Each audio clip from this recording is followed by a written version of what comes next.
There is an energy transition underway to decarbonize global energy systems.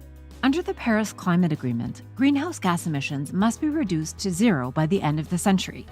International scientists have moved that timeline up to 2050 if we hope to keep global average temperature increases below 1.5 degrees Celsius.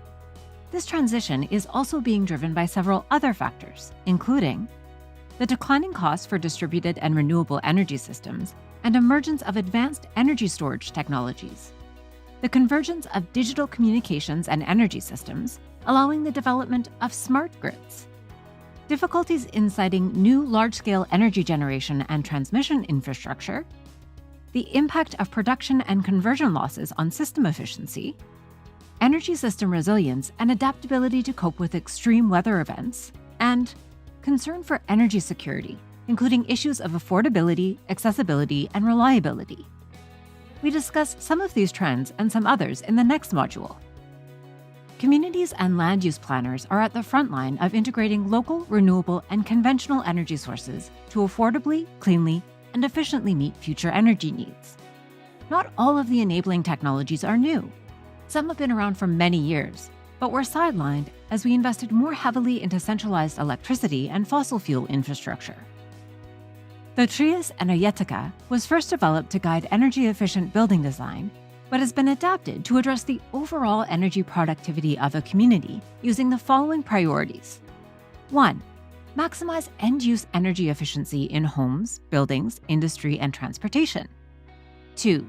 Maximize the use of cogeneration, heat recovery, and the use of renewable energy sources. 3. Optimize efficient teaming with traditional gas and electrical grids. With the previous technical top of mind, the work of an energy-conscious community will focus on 5 key pillars: energy efficiency, thermal energy, renewable energy, system integration, and urban planning. These pillars are described in more detail in the following sections. Improving the energy performance of homes, buildings, industry, and transport is the highest priority. Thermal energy refers to heating or cooling. The consideration of thermal energy sources has been largely neglected over the last century in Canada. Waste heat is produced by converting one form of energy to another or other mechanical processes. We waste a lot of heat in Canada, both from industrial processes and the generation of electricity from non-renewable resources, which if captured and put to production use, would improve the efficiency of our energy system. Note the waste heat being released into the environment as steam from this industrial plant. How might land use planning play a role in reducing waste heat in a community? A district energy (DE) system supplies thermal energy to multiple buildings from a central plant or from several interconnected but locally distributed plants. Thermal energy is conveyed through pipes to end users using water or steam. A DE system is comprised of 3 subsystems: the collection and/or generation of thermal energy, the distribution of that thermal energy from the plant or plants to end users, and the transfer of the thermal energy to the energy consumer. DE has been shown to promote the efficient use of land, transportation, building design, infrastructure, and waste management. Land use planners have a key role to play in creating the right policy environment to promote thermal energy use in a community. A DE network is typically run as a thermal utility by a company that operates all of the plants and networks and manages the metering and billing of the heating services. The network allows for economies of scale since the generation of heat in a few larger plants is more efficient than having thousands of boilers each heating their individual building. It also enables valuable energy currently wasted in electricity generation and industrial processes to be cheaply captured and delivered to other consumers. The right land use policies can make all the difference.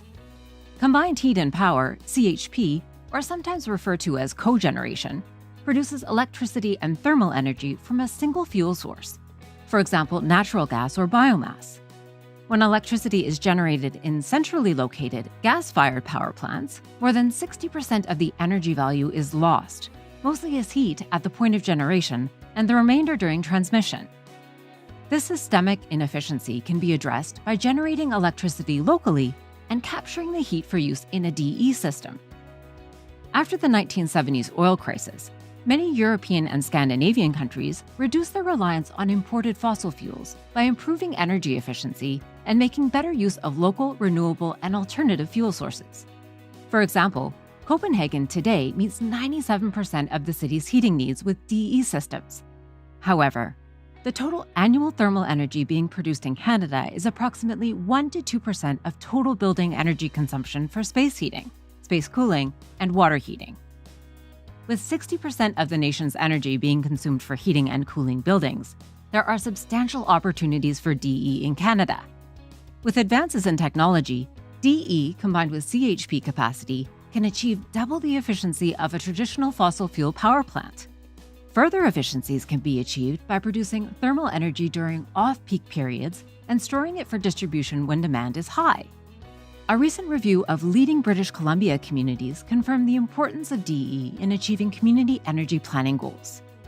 As the price of renewable energy sources like wind and solar decrease, they are becoming more viable as local sources of energy. Rather than three essentially soiled energy systems, the electricity system, the natural gas system, and the gasoline diesel fuel system, future energy systems will be far more integrated. Distributed energy, or distributed generation, refers to energy sources that are generated closer to the end user than conventional centralized energy systems. An easily recognized example is building-mounted solar photovoltaic systems. They can also include systems that capture and/or produce local heat for distribution to consumers and/or generate electricity locally, as previously described. Solar and wind energy are intermittent sources of power. Electricity is only produced when the wind is blowing and the sun is shining. Electrical energy storage systems support the integration of intermittent renewable energy sources into the grid while offering more opportunities for prosumers. What is a prosumer? Just hold that thought for a second. Like renewable energy, the storage costs are also declining. Storage systems are classified based on energy form: mechanical, electrochemical, batteries, chemical, electrical, and thermal.